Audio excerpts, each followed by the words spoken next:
friends. Welcome to the Creative Impact Podcast. I'm your host, Rachel Caldwell, and I'm so happy you're here. Each episode, I take some time to chat with fellow artists about life, faith, and the impact of the arts. Hey everyone, thank y'all so much for joining me for the podcast today. It may be hard to believe, but August is already here.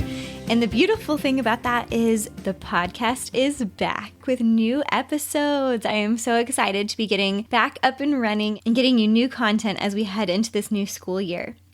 I hope you've had an amazing summer. I know it was a really great time to be able to get some rest, to recharge a little bit. I know for myself, it was really great to kind of have a bit more space in my schedule and be able to process through this past year and a half and experience some healing for some of the things that we've been walking through. With that said, I am so excited, as I mentioned before, but I'm so excited to be jumping back into some awesome conversations, hearing about people's journeys, both in the arts and just in life in general. One thing that'll be a little bit different as we go into this school year is I'll be posting new full episodes every other week on Tuesdays. And then on the Tuesdays in between the new episodes, there will be fresh content posted on our Patreon page that's extra bonus content from the episode the week before. So for example, this week I have an amazing guest. Her name is Hannah Newman-Pan. And then next week you'll get to hear some additional content from our conversation. Hannah and I go a little bit deeper into the topics of contentment and also learning how to worship through dance, especially when she and I didn't grow up in denominations where that was just kind of a normal thing.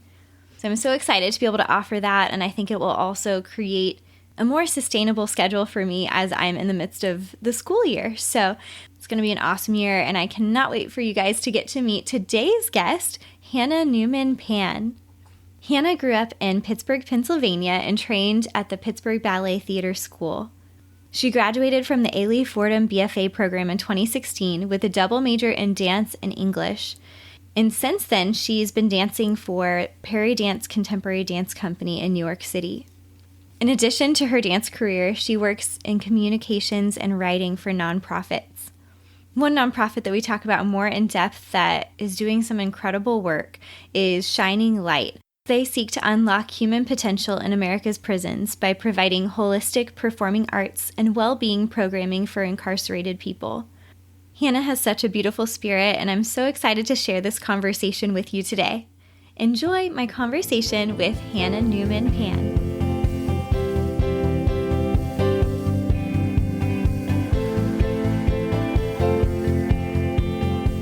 Hannah, I'm so excited to have you on the podcast today. Thanks for joining me. Thank you so much for having me. I'm honored. I'm really honored to be here. So fun. I'm super excited that Stella connected us up.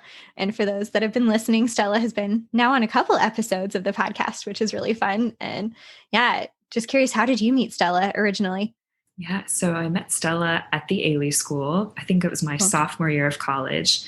And Stella was in the scholarship program, I believe. And she was just, I think, such a faith leader at Ailey, in my opinion, and just had a really big impact on my life there, and someone I looked up to then and still do.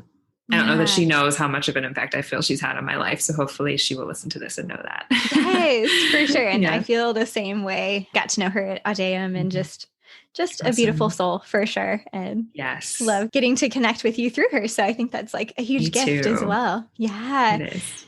Well, first off, do you want to just share a little bit about yourself and kind of where you live, what you're up to right now, and then we'll kind of jump into your journey. Sure. So I currently live in New York City, and I originally grew up in Pittsburgh, Pennsylvania, I should say, trained at Pittsburgh Ballet Theatre School since I was a little 4-year-old creative movement child all the way up through high school, and came to New York for college at the Ailey Fordham BFA program, did that, double majored in dance and English there, and then graduated in 2016 and joined Peridance Contemporary Dance Company, first as an apprentice and then as a company member a year later. And I've been there ever since. So it's sort of weird to count last season as a season. So I don't know how many seasons I should say I've been there. 5. Right. But yeah, so I'm still there. Was it 5 with last year? That's a good question. Since 2016. Okay. Yeah, that sounds right. Yes. Okay, cool. Yeah. No, trying to do the math in my head right now. Very cool. You did not have to take math in the Fordham Ailey BFA program, so it has been a long time, I think. That's awesome. Yes. Yeah, I know 2020 kind of feels like, I don't know, a blur a little bit, and like it didn't happen, but it did. But it did. It did. Yeah.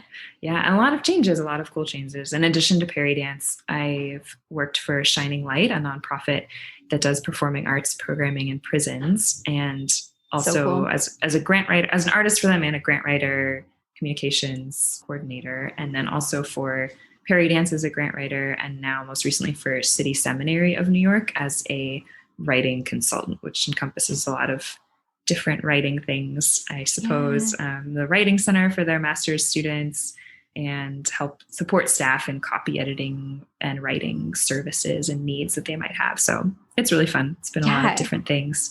So that's what I've been up to. That's super cool. I know I read some of kind of your bio and I was like, this is so legit, super fun, and getting it really cool, kind of the two elements, you know, like the dance element, but also writing and the English side as well. So it'll be fun to hear more about that. Sure. So what first got you into dance when you were little? So I first got into dance through my mom asking me if I wanted to take dance classes when I was 4. My mom danced all through high school. Oh, cool. And she noticed me just dancing around the house, and she felt that I had enough musicality that I might have some potential or aptitude for this. So she asked me and I said yes. And I think I've always been kind of a person who says yes to a lot of things, which can be a gift and a curse. But I'm glad I said yes to that. And my parents have always been since that day, very supportive of me and however far I wanted to take things with dance. So that's been really awesome. And that's a gift for sure. Yeah. And like I said earlier, I started at Pittsburgh Ballet Theatre and trained there all the way through. So it was mostly ballet training with maybe 1 or 2 jazz or modern classes a week. So a lot of people, once I got to Ailey, had, and I might be skipping ahead, but had a lot of different background in contemporary or competition dance or things like that I think are assets to you being able to pick up different styles and feel comfortable in being upside down, frankly, things like that, that I just had not spent a lot of time upside down at PBT. So yeah, definitely a different background, but one that I'm really grateful for. Had a good experience there. Still have close friends from high school there. That's really cool. Yeah. So in their school, do you have to, like in high school, kind of be, I don't know how to explain it, like full time pretty much, and do school kind of more minimally, not minimally on the side, but kind of. Yes. That's funny you ask. Actually, it was called they called it the full-time program. So you used exactly the terminology. So yes, my first 2 years of high school, you were dancing basically from 3 to 6 p.m. So a lot of people needed early dismissals. Got it. Okay. I actually, since 7th grade, was homeschooled. Nice. Not necessarily for dance originally, but was just something my mom kind of was encouraging me towards, to be able to do more school subjects I was interested in or work at my own challenge level, things like that. Right. And so in high school, I decided to continue homeschooling primarily because of dance. My local high school would not let me out of a PE credit, which was necessary for me to be able to get an early dismissal. Right. Which is sort of ironic considering you're dancing 3 hours a day, but it's not uncommon, I think. Pretty much guarantee that you're getting more physical movement in your dance training than any day in PE. Just as a teacher. Yeah, you're a teacher, right? Yeah. So I'm sure. I mean, PE is great, but yeah, that's kind of funny.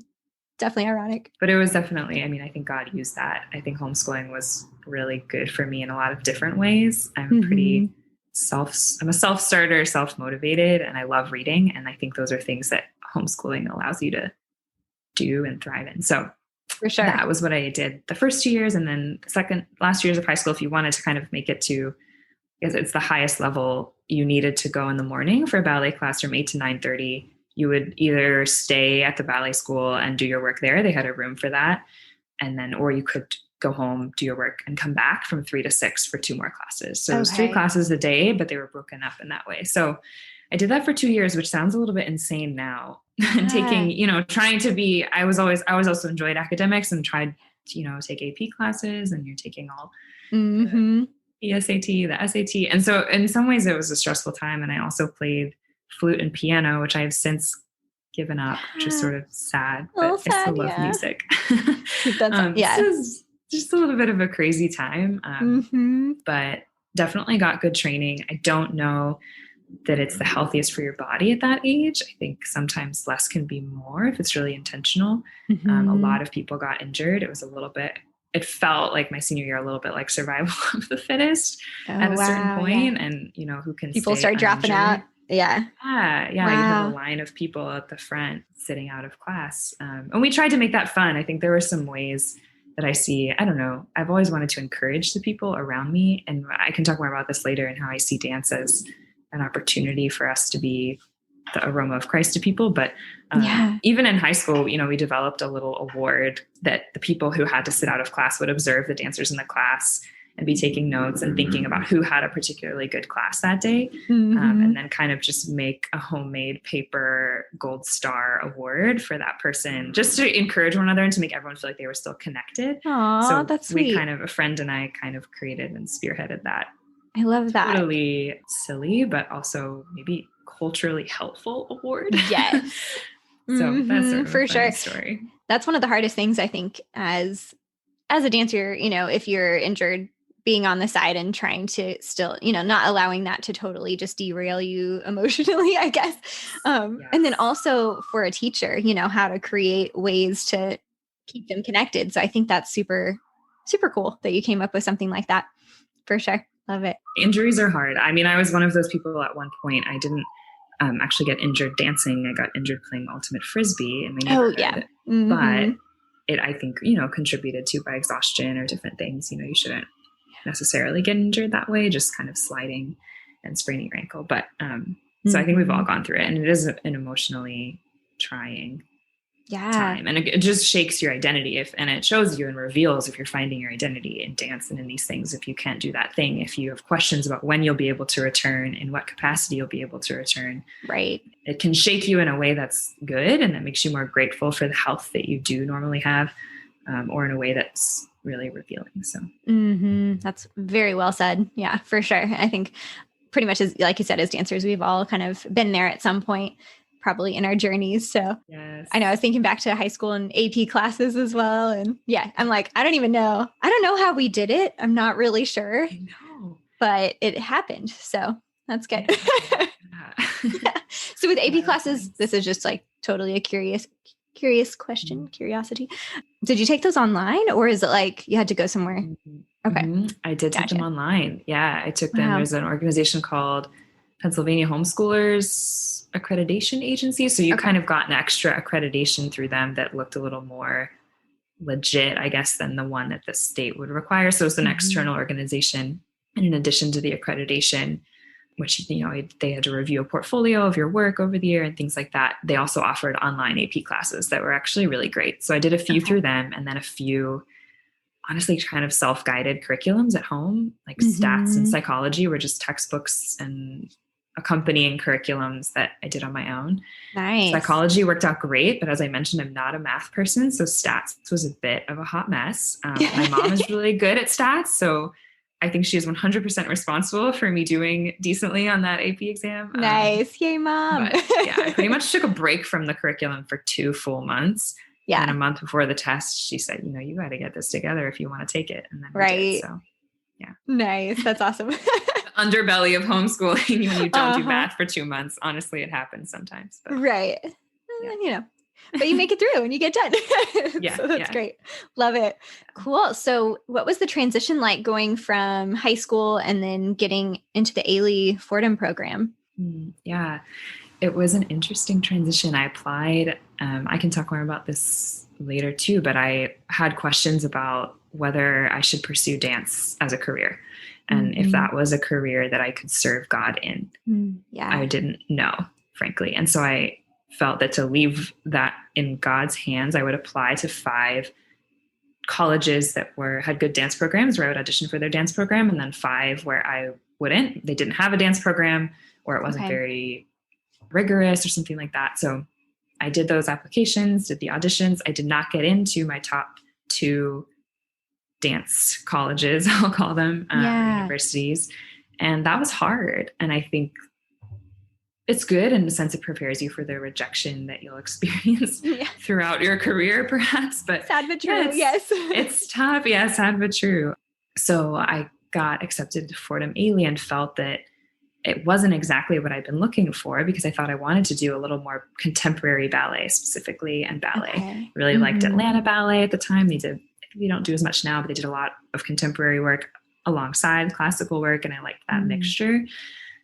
So the Ailey Fordham program, I was concerned there wouldn't be enough point work and things like that. So I had questions about that. But in the acceptance letter, they also offered me a full scholarship, not because of dance, but for an academic reason. And wow, cool. I felt like that was, and I don't say that to be like, oh, that's so great, but it really felt like God made it so clear this was the cheapest option. And so I honestly, my cousin had told me at one time, go with the money. It's what she did. And she's a very successful lawyer now and has a completely different career. But I kind of, in that moment, felt like this is the most responsible decision. I feel like God just really threw the door open in that way. But still took me a couple months to really come around to that. And I didn't decide until probably late April, the 11th hour before that May 1st deadline. And then that transition into Ailey was challenging. I think it's a big place. New York is a big place. Ailey is big. I think there's probably over 200 students in the professional division, which includes all their different programs like the BFA, the scholarship program, the certificate program, independent study. So we really feel like a small fish in a big pond. And at PBT, I'd been, one of a class of 30, and that's kind of it. And so it was just hard, I think, to feel that. And like I mentioned earlier, to not feel like I had that contemporary training that everyone else did. Super grateful for my modern teacher in high school. I think she prepared me really well in so many ways, but there's nothing that can really prepare you for, 10 Graham and Horton classes a week or something like that if you've just never had that. Yeah, that's and doing shock contemporary to the system, for sure. Yeah, it is. Yeah. And we'd done some really cool contemporary ballet works in high school by a teacher choreographer named Alan Obeser, who has a company in Pittsburgh called Texture Contemporary Ballet that I danced for a little bit the summer after high school. Oh, cool. But yeah, it was just a tough transition. And it definitely made me question if this was the right choice. Even though I had felt an answer from God in the past, it definitely made me question, did I hear him wrong? Did I understand that sign wrong? Because this isn't feeling like the right place for me. I'm feeling a little overwhelmed. I really enjoyed, my friends and classes, academic classes, and I enjoyed the dance classes. It was just kind of disorienting, and also questioning if this program would take me to the ballet career that I thought I wanted at the time. Right. So yeah. Makes sense. Yeah. Yeah. If you could go back now, would you say something to your early college self? Wow, great question. So many things. I think being patient with where you are and not worrying about where other people are in comparison to that. Ooh, that's hard. Yeah. That's hard. And that's still hard, honestly. But I think that would have really shifted my perspective a lot. And I think to just be a little more bold in trying new things and stretching yourself in dance, and I think I still had that ballet mindset in some ways. Not that it necessarily has to come with ballet, but if there's a right way and a wrong way to do things. And sometimes in contemporary and modern, there's still techniques, but they reward like a little more exploration or risk taking that was just not in my dance DNA. So I think I would tell myself to explore that and not worry about if you look dumb and all of those things that you think about when you're like 19 in a new place and still think about. But yeah, I think I would tell myself that. Those are super good. Yeah, it's true. With ballet, there's kind of definitely kind of a right and a wrong and a certain aesthetic. And it's really hard to break out of that and be like, but my foot is sickled or like whatever, even though you don't really sickle your foot anyways. But you know what I mean? Like you kind of try new things for sure. And it feels very weird when you're not used to that 100%. So, and it's more about just finding that mindset where you can be comfortable trying those new things and not feel so self-conscious and figure I think that's also a muscle to exercise.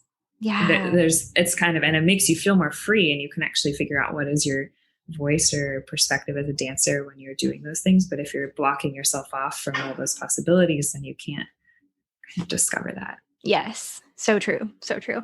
And you mentioned this a little bit before, but kind of just the reality of rejection in dance, and would love to hear any other thoughts that you have on whether it was going into the program or even as you were graduating out of the program and starting to audition for, professional companies, kind of what that looked like for you and what you learned through that journey. Yes, I think you learn a little more from each rejection. Yeah. I think I did coming out of, I feel like everything at Ailey is really geared towards getting a job. And so in every class, people are saying, if you do this in an audition, you won't get the job. If you do this in an audition, you will. And so it's always in front of your face. So then getting there senior year, I think it's kind of what I expected. I think the New York audition scene is a little wild. It's its own animal. Auditions in general are just hard. So I think between online or video submissions and in-person auditions, I did maybe 22, which is probably not that many in the scheme of things, but it felt like a lot at the time. And it feels like a lot on top of trying to finish your degree. I had just started dating Tommy, who's now my husband. And so that was adding an element. And so I think it was just a wild time, but I think I did learn. I got some really good advice actually from Melanie Person, the co-director of the Ailey School. Oh, cool. I think earlier in my time there, and I had been talking to her about auditions, and she said, you're auditioning them just as much as they're auditioning you. And I think that mindset took me a long time to flip, and I still work on that. Yeah. But I think that it's very helpful in the moment to kind of calm you down and just help you observe the room around you. So she talked about, if you get cut, observe who they kept. Try to stick around at the door if it's appropriate. Don't be annoying or stalkerish. But if it's appropriate, look and see, is there an aesthetic they're looking for? Is there a height? Was it really about something else? Or just how do the dancers move? Is it just certain movement quality? Trying to figure out those details. And while you're in the audition, do you enjoy the people at the front of the room and are you feeling comfortable there because that's a space you would be working in if you got this job? And if the answer is no, then maybe it's not the job for you, and that's okay. And so I think also recognizing that is helpful because it can keep you from just going at all of the same auditions everyone else is going for, and figuring out what company do I really want to dance for, what style, and what director do I want to dance for, I think is another question that a lot of us don't think about. Difference. Yeah. A huge difference. Yeah.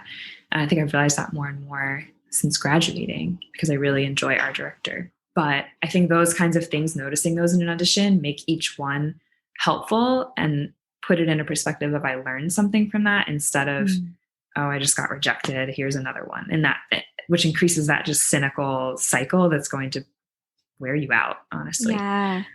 Don't think I always did that perfectly, and just trusting that using those learnings will help you. And then trusting that if this is not where you got the job, it's not the place God had for you to be right now. It doesn't mean it's never the place, but at this point in, for the September 2016 season, it's not the place that he has for you to be. Right. And that's good. Yeah. Somehow.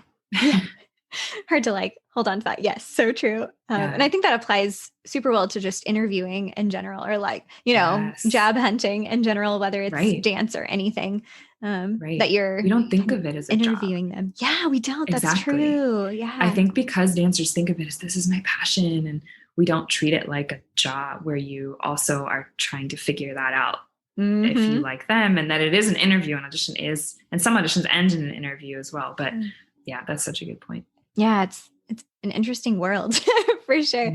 And kind of, seeing I don't know. Yeah, I guess maybe like you said, we have so much of this view of this is my passion, this is what I'm doing. And just any yes feels like a big deal, right? But not necessarily, we don't always weigh kind of all the different elements of it and that kind of thing. So it's really good. Right. Yeah. So 22-ish auditions or 20 something auditions. And then, so where did you end up? I mean, I kind of know, but just for the sake of the story. So in August, I did the week-long workshop that Peridance hosted, and I auditioned at the end of it. Yeah. There was an audition, a cut, a callback, and an interview. So that, I think, was probably the longest. Well, I guess it's because I made it to the end, but it was a long process. But it was good, and I got offered an apprenticeship, which wasn't 100% what I was expecting. Obviously, you want to get hired as a full company member, but it was so good for me because I think you learn a completely different set of skills as an apprentice.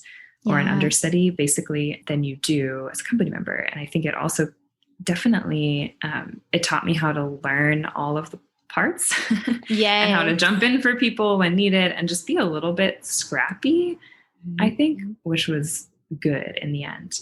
I really have enjoyed my time at the company. I was interested in Peridance, I should say, since my sophomore year of college, when Igal he'd choreographed a piece. Igal Perry is the director of Peridance, and he choreographed a piece on some members of my class, and we all auditioned for it. My class, I think, had 22 dancers in it, and he chose 6 or 8, and I was not one of them. I was disappointed because I really enjoyed it, and I knew he had a company in the city, so I was thinking this could be a good step. And I've asked him since then, do you remember me in that audition? He said, oh no, I don't remember you. So it's like, I don't know. I think it's always a good reminder, just because that's an example of getting rejected from something, but it doesn't mean that it's forever, that you couldn't be the right person for that choreographer in the future. So, but I kept that in my mind, that he had a company called Peridance. One of the teachers at Ailey taught at Peridance and had been on the company's board. And so she would talk about it with us and encourage us to go to the auditions and things like that. So that's a big part of how I landed there. That's super cool. Yeah.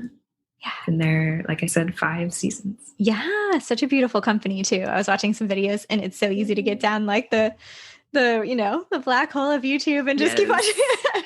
But so good. It's like so much good work going on there, and cool that y'all have this will be in the past by the time this goes live, but like a virtual show coming up, right? Yes, we do. With Peridance. So that's pretty neat. Yeah. Speaking of, what has it been like being in the professional dance world as the pandemic hit and kind of our whole world got turned upside down? Just curious kind of your experience walking through that in New York. Yes. I think it was challenging, to say the least. So our spring season is usually held in March, and it's the time when we launch our new works. So we were in the thick of rehearsals for that when everything shut down. And we actually we still did a tech rehearsal on March 15th, 2020, probably a couple days after we should have. But we never performed that show, that production. And we did 2 video projects in like April, May, June of 2020.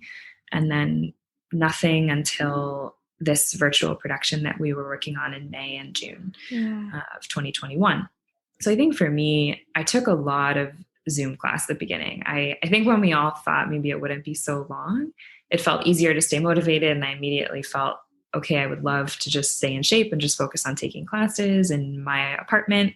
My little, I don't know how big that square is. Not super big, but I don't know if anyone has a great space, but so I took a lot of Zoom classes. By the end of last summer of 2020, I was just really weary of that, I think. And I think it showed me how much I value the community aspect of dance. And I think that's kind of what dance is. It's meant to be done in community. And that's how most social dances or folk dances around the world are done that way. So I think to be doing it in your room, and I always turn my camera on and try to have that accountability, but I think it does steal away a little bit of that purpose for communication. Dance is like its own language, in my opinion, and that you can communicate things through that.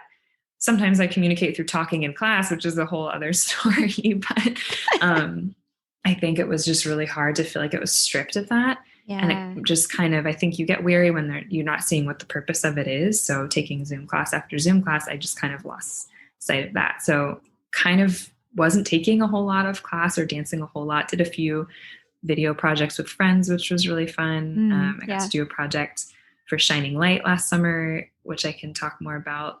And so it was a lot of that. And I kind of leaned, lent is not a word, leaned into other opportunities. I tried to improv more at home. I'm not always comfortable in improvisation, and tried to do a little more of that just totally on my own, without mirrors, without filming it, and trying to think about posting it on social media. So that was really good.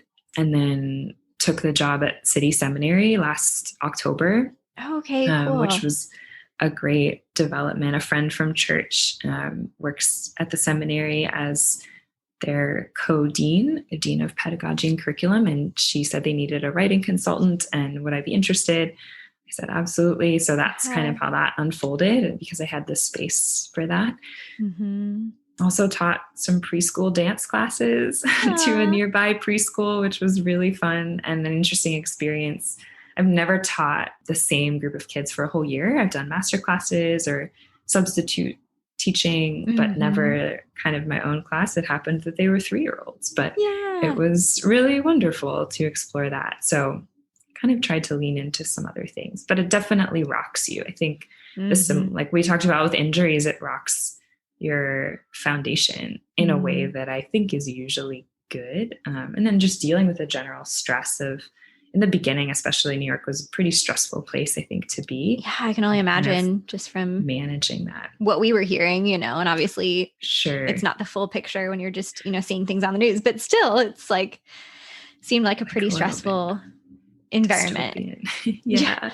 So I think and then personally, I think it's hard and I think everybody feels this, that things are shifting, that some of the dancers may not come back. Some of my friends have moved permanently. Yeah. I think that's probably a lot of people's stories. So I think just kind of navigating those things doesn't necessarily have to do always with dance, but I think it just feeds into who you are as a person. And that also feeds into who you are as a dancer. So it was a tough year for dancers, but I think one where you can also take the opportunity to lean into other things or explore more of your personal movement quality or whatever it might be. Right. Allows a little more space and time to do some different projects or things. Yeah, for sure. And I love how you're saying you're kind of exploring different maybe things that you wouldn't be comfortable with in the studio, that you can kind of explore it more at home and branch out a little bit. So that's really cool. Did you guys stay in New York the whole time? We did. We talked Tommy and I talked in the beginning about potentially staying with family. And I think we decided against it for 2 reasons. I think it can be hard to go and stay with family and not know when you're going to leave for both of you. Yeah. And then there was an aspect of, this is more just in our head, but not wanting to kind of desert the city in its time of need in a sense. And I can't say that we served it as well as we could have, but it felt like God had for us to stay. And so we stayed. Yeah. We visited family last summer a little bit, but we didn't move anywhere else. Yeah, that makes sense. Cool. Sweet. Well, going backwards just a little bit, I kind of jumped over this, but just your experiences at Peridance and kind of what that has been like for you. I know you mentioned that who the director is and kind of the culture of the company and everything makes a huge difference in your work life and experience. So what have been some of the highlights of dancing with Peridance? That's a great question. There have been many highlights. I've really enjoyed, how to put this, I guess I can phrase it as I've enjoyed working with the same group of people for a long period of time. Pretty much the 3 full years that I was part of the company, we have pretty much had the same group of people, which really I think special. is really special. Yeah. And we get along very well. And they're all people who I admire as dancers and just am inspired by generally, and who are friends. And so I think I've kind of learned any job you do is a lot about the people that you're with. And so I think it's been special to really enjoy the group of people that you're dancing with. And then I really appreciate Igal and the way that he seeks to teach people. He's really a teacher and dance educator at heart, and choreographer too. He's a beautiful choreographer, but he really tries to work with you. It's not like, okay, you're in the company, do your own thing, but he really tries to help you improve. So I've really appreciated that about it. Yeah. And then I think highlights, certain performances stand out, but I think they stand out because it was a moment where I felt like either through feedback from the audience or from what I felt from the Lord that I was able to communicate something that maybe was transcended the reality and was spiritual in some way, and that people got that. And that doesn't always happen. And maybe it's just because you can't talk to people, but that the story that I had going on about my relationship with God or whatever it is, that someone in the audience got that. So I think those moments really stand out to me, that make me believe, this is possible. This is possible to communicate things to people through dance that they actually receive in the way that you intended them to receive it, if that makes sense. It sounds kind of vague, but sometimes I doubt that.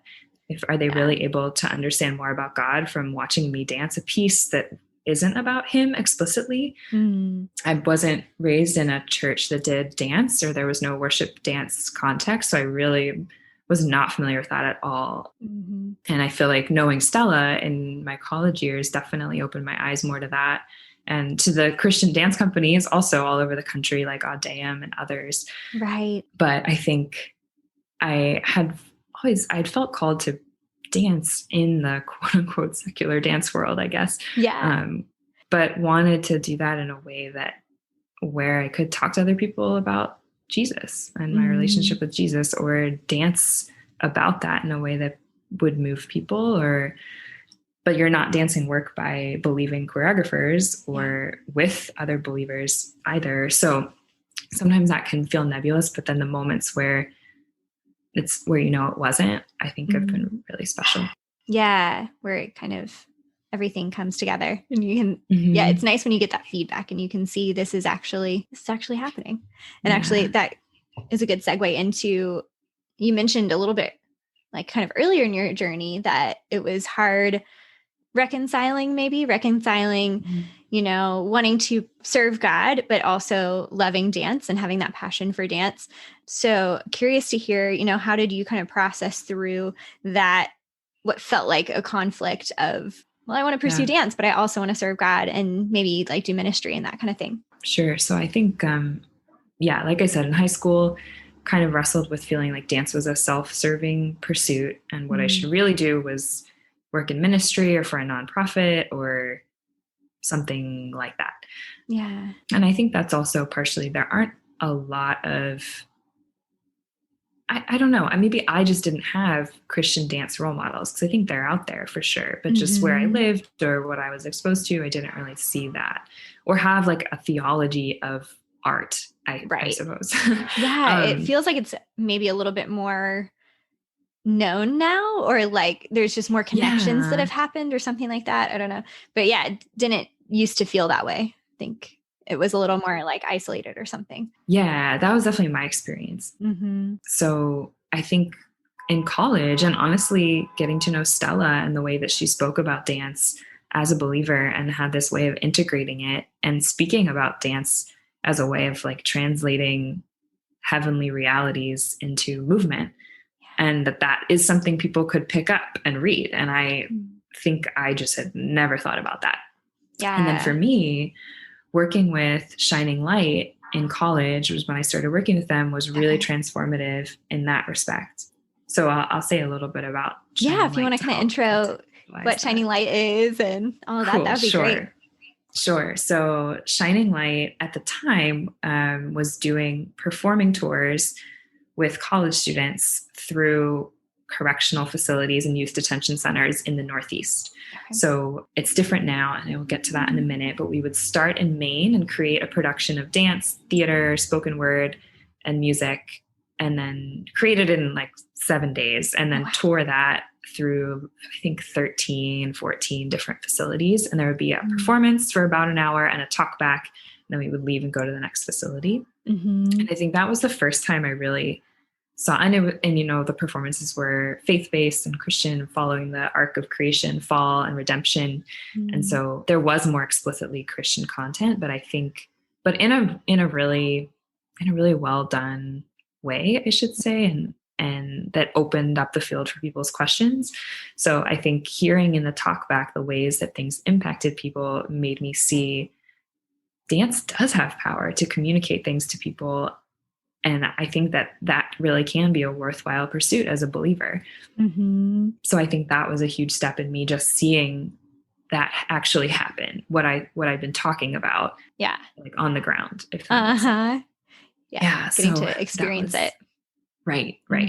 With your own eyes. So that was really impactful for me. And then I did that tour with them for 2 summers. And then I think in between those 2 tours, they did their first impact workshop, which pre-pandemic was their main program. And that's a 2-week workshop really an arts intensive where we worked with, that one was in a women's jail in Philadelphia. So we worked with a team of women for like, I don't know, 7 hours a day. You would work with them 7 hours a day for 2 weeks to create a production basically similar to the one that we used to do with the college students. Yeah. Wow. And so I was incredibly, so cool. Yeah, it's really, really impactful, to use the word for program name. Yes. Impact workshop. But yeah, and I think I was really underqualified for that. And I can't believe they let me do it. I'd never really taught much before. Yeah. And so to go in and teach a team of 3 ladies on my dance team and work with them on choreography, I also didn't have a lot of choreographic experience either, seemed a little overwhelming. And then to wonder, am I going to feel like I can connect with them? We have such different experiences. And the answer was unequivocally yes. I think just finding there's so much commonality, and there's so much, I think the whole experience opened my eyes, not only to the power of dance, but also to the injustices of the correctional system, and also the trauma that's largely unattended to in so many people. And the arts definitely have a role in that. And I think seeing the ways that it can restore a sense of agency. Art is a whole flow of choices that you have to make sometimes about choreography or how you're going to do something. And so I think to kind of be able to restore a sense of choices to people where in prison or jail, a lot of those choices are stripped away. You have to wake up at this time and eat this at this time. And you can only leave your cell at this time and things like that to go to the yard. But for people to enter a space and then feel like it was just this total counterculture that we were creating inside, I think is really something that's needed and lacking and that can actually bring a lot of healing. Yeah. Rather than just kind of perpetuating sort of a cycle of trauma, allowing for some actual healing to happen. Right. Yeah. That's so beautiful. And it's so cool to hear that exists. Like, I don't think I knew that was a thing. So it's really super powerful. Yeah. But how did you first hear about it and get kind of drawn to that ministry? Stella again. So nice.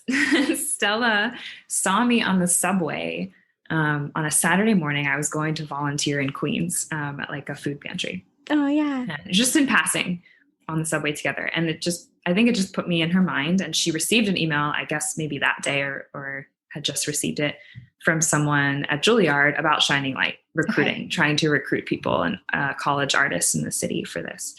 And she just thought of me because she'd just seen me going to volunteer and thought, oh, maybe Hannah would be interested. Really, it was probably the Holy Spirit working through Stella. And so she just forwarded me the email. And I remember I was just sitting on my bed and felt in the pit of my stomach, I think this is something I'm supposed to do. And I don't really feel that strongly about a lot of things. And I was not previously, incarceration and was not on my brain before that anyway. I mean, for a lot of us, for all of us, it's out of sight, out of mind. I think a lot of times that's how it's intended to be, which is not a healthy pattern, but just felt like I think I should do this. And I made it work with another summer dance program that I went to straight after and told my parents, hey, I think I want to do this thing in prison this summer. And they were supportive of that. That's good. And so that's how I got connected. I almost missed the application deadline, had to kind of throw some things together but they took me, and that's awesome. The rest is history. Yeah. So when you first were going in, did you have any like hesitation or like, not anxiety, nervousness or like, were you scared at all going in, or were you like, I'm here, this is where I'm supposed to be kind of thing? I think when I definitely was sort of like, what did I just sign up for? Because it's not what you think is going to help propel your career forward. And I think that was on my mind initially when I was committing to it. Yeah. It was just that this seems like out of left field, but I think it's something I'm supposed to do. And I got there and immediately felt, we were just worshiping together as the team and immediately felt like, oh, I think this is 100% where I'm supposed to be. Yeah. But going into a facility for the first time, I don't think I felt scared or nervous. I think it's just really eye-opening. Yeah. And I think really eye-opening for me to have a deeper understanding of grace. And that if I had grown up in a family like I'd heard, or in situations that I'd heard stories of how these, especially the teens that we met and talked to, if I had grown up in the way that they had and had the experiences they had, I'd probably be here too. And so would we all, because and so just recognizing our equalness, I think that. Kind of shared humanity and. Exactly. Yeah. So that's why I think it's so good for people. We always, pre-pandemic would invite lots of people to come and watch the workshops. Not the favorite thing for the prisons to be signing all these visitors in, but we would try to just kind of get people an opportunity to come in and see an awesome production that we would be doing. We bring in a whole big stage, lights, the whole 9 yards.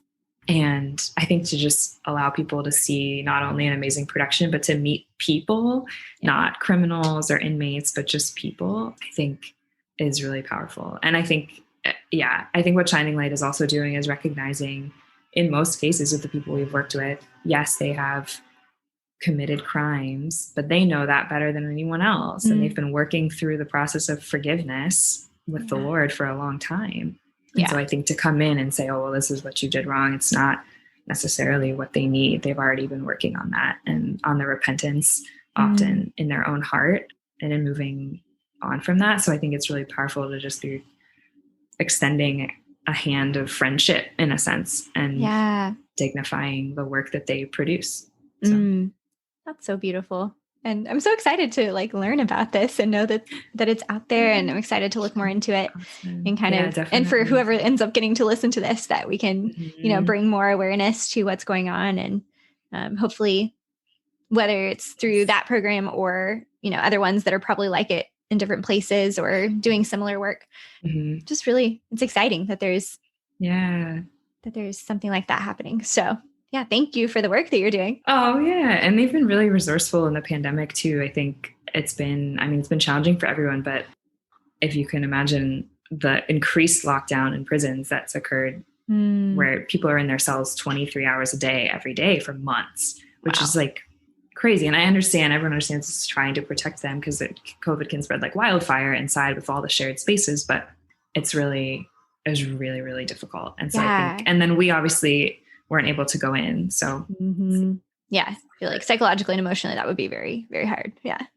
And not what's going to help people rehabilitate and be restored. And so I think Shining Light did an awesome job of pivoting, to use the word of the year, to just doing remote programming and sending in these really cool interactive newsletters and doing a lot of video programming and getting that on prison TV channels.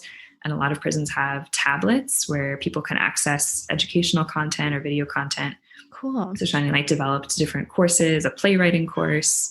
I'm not sure if the spoken word course is out yet, but different things like that. And then we worked with incarcerated men and women and asked them for submissions of their own artistic work. And then we received all those through the mail. And then paired those submissions with teams of artists on the outside to produce it professionally and create an hour-long cohesive video production of those pieces that they created and that we produced on the outside to then be sent back inside the prisons, not just for the original creators, but for the whole population to be encouraged by their work. That's really meant to be a way for them to encourage their peers and to serve their peers. It's always a big aspect of Shining Light's work, is empowering them to serve each other, and not necessarily we're just coming in and teaching you stuff, but we're trying to empower you to be able to be a leader within the facility. So this was a way of doing that despite the pandemic. And then those productions, there were 2 volumes. It's called Creations of a Caged Bird. You can find it all on Shining Light's website and their YouTube channel. So that's what I got to do last summer, was a set of 3 poems created by a woman in a Pennsylvania state prison. We read them, and then I put dance with it as well. So that's really, so cool. Yes. Love that creativity. Yeah. And we collaborated with them whenever possible, over the phone or sometimes video conferencing. The prisons are doing virtual visits for families. And so we were able to sneak our way into getting some virtual visits with artists sometimes so that we could collaborate. And so I got to do a phone call to just talk about, what's your vision for this? And what would you think if we did this? And what are your ideas? So kind of just trying to make it as much of a normal artistic collaboration as possible. Yes. That's so cool. And that's neat that you were able to kind of combine your love of, sounds like, writing and reading and kind of that element with dance as well. And we didn't really get to touch on it a whole lot, but anything you want to share about kind of the work that you're doing with writing and grant writing and things like that, that element? Sure. So yeah, I got into grant writing with Peridance first, actually. I don't know 100% how it happened. In my interview for the apprentice job, I think they had noticed on my resume that I had also done an English major. And I had expressed interest in helping with their outreach program they do in schools. So I think through kind of that conversation, they thought maybe I would be interested in helping with a grant report that they needed. Okay. Just help writing and revising. So I said, sure. Yeah. And I started out as an intern working with the executive director on grants, and then moved into being their grants coordinator after about maybe 6 months. And also was the company coordinator for a period of time, which was also awesome, but it was too much for my life. And I needed to pull some things out to be able to give my best to what I was doing. So out of that, I told Shining Light, hey, I'm doing this grant writing. I think you guys could get a lot of grants for the work inside. Do you want me to do some of that? And that's kind of how I started working for Shining Light in that capacity. And just offering up, like, here's something I can do. The skills and kind of just what presents itself. And then with City Seminary, that had kind of come out of just a friendship, and there was a need, and she knew I was a writer, and that I'd also done over the last year a copy editing certificate at NYU, just online, trying to kind of stretch out wings and gain some new skills. I've always been interested in copy editing, kind of different from grant writing, but a little bit, in the same writing vein. So that was just through a connection, relationship, and the need that the seminary had. That's so neat. Yeah. It's very cool. I mean, our lives just, we kind of go and like different things present themselves, which is really awesome. Right. Yeah. Different. I was listening to some other earlier podcasts, and I was noticing that as a theme, just kind of taking the opportunity that God gives you. And yet we still sit here in fear of, he's not going to present a next opportunity. I'm just going to be doing this forever, or, and forget to remember. That's kind of an oxymoron, the many ways that he's provided totally unexpectedly in the past. So I think that's me preaching to myself. I love that. That's exactly what I need to hear too. It's so true. We can get very, I don't know, like, if we have to do it in our own strength and strive and like make it happen, or, or we feel kind of that stuckness, but just trusting that he's got our future, and he'll open up those doors. So so good. So good. Yeah. Well, as we kind of wrap up, I'm just curious, is there something that you feel like is on your heart that you'd like to share with other artists? Yeah, I think something I found myself saying in conversations recently is just how important I feel it is to be pursuing things other than dance as a dancer, because I think how you are as a dancer is how you are as a person. And the other things you pursue in life will only enhance your artistry or the stories that you have to tell. So I think siloing, because I think this is where this is coming from in my life, is maybe just feeling like that, I should really be focusing on dance. But I've actually found so much richness in being able to do other jobs alongside dance, which isn't necessarily what I pictured initially. I pictured myself having more of a full-time 9-to-5 dance job, which, as we know, are a little bit difficult to come by, but actually also might not be what God has for you necessarily. But I felt so blessed to be able to work in other skill sets and for other organizations and different things. And so I think that's actually really turned out to be a blessing, even though it was not something I was working towards. It was kind of unexpected. I had done the English major in order to just have a second career path once I needed to retire when I was, in my 30s or something like that, but ended up using it quite a bit sooner than I expected. But and I think even with relationships, I remember in my senior year when Tommy and I started dating, just thinking like, well, this is not the right time. I mean, I could be moving for a dance job, and, I like this guy, but what if this isn't the right time for me? And I think I'm grateful I had friends who just said, it's never going to be the right time. Just do it. And I think it has, he's definitely in marriage has definitely enriched who I am as a person and my relationship with God. And that changes who I am as a dancer in a way that's good. And so I think that has been interesting to see how all of these facets of your life work and meld together. It's not like they're detracting from your dance career. But he uses all of those, God uses all of those things to make you who you are, which is who you are as an artist and what you have to say. So I feel like I just said that 3 different ways repeatedly, but hopefully that makes sense and encourages people that, I don't know, don't feel like you have to put other things in life on hold, or ministry opportunities or serving. Like it's only going to build you up, I think. That's very important for us to hear. Probably whatever discipline people are in, and especially as a dancer, I think definitely.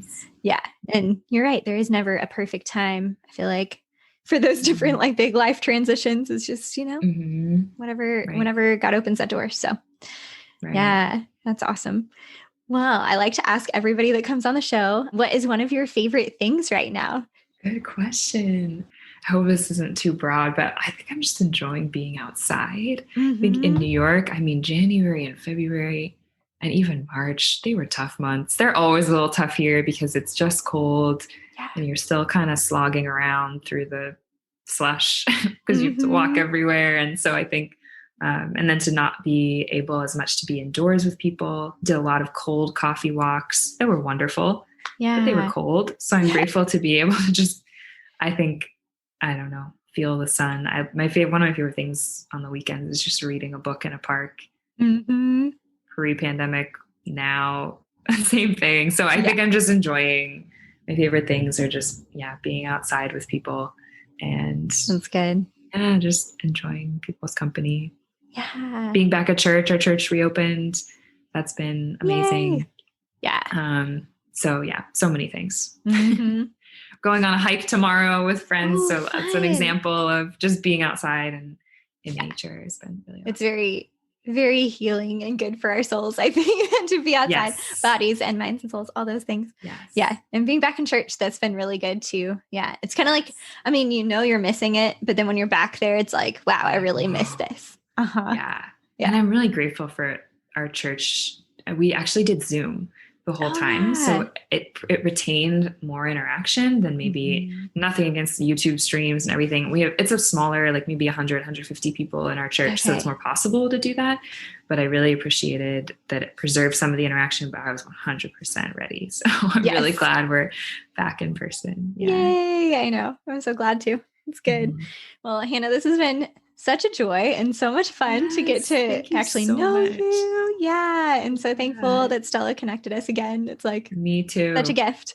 So as people are like getting to know you, I would love to just let them know where they can find you or if they wanted to get in touch. So what's the best way to contact you? Sure. Well, you can definitely message me on Instagram. My handle is hannah.newman.pan. Okay, cool. And I'm also, or friend me on Facebook, same name. I wish I could say I had a website. I don't. So that's okay.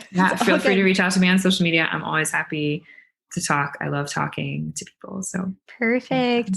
Well, so grateful for you and cannot wait to just so much. See where the Lord takes you. It's going to be really, really awesome. Thanks, Rachel. Yeah. Thank you. Thank you so much for having me. It's been a joy.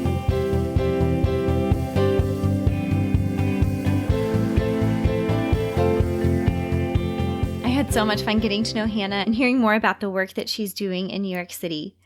If you're interested in hearing extra content from our conversation, I'd invite you to check out our Patreon community. Patreon is an awesome platform where you can support the show and also get this extra bonus content in return. So you can check out more at creativeimpactpodcast.com/Patreon.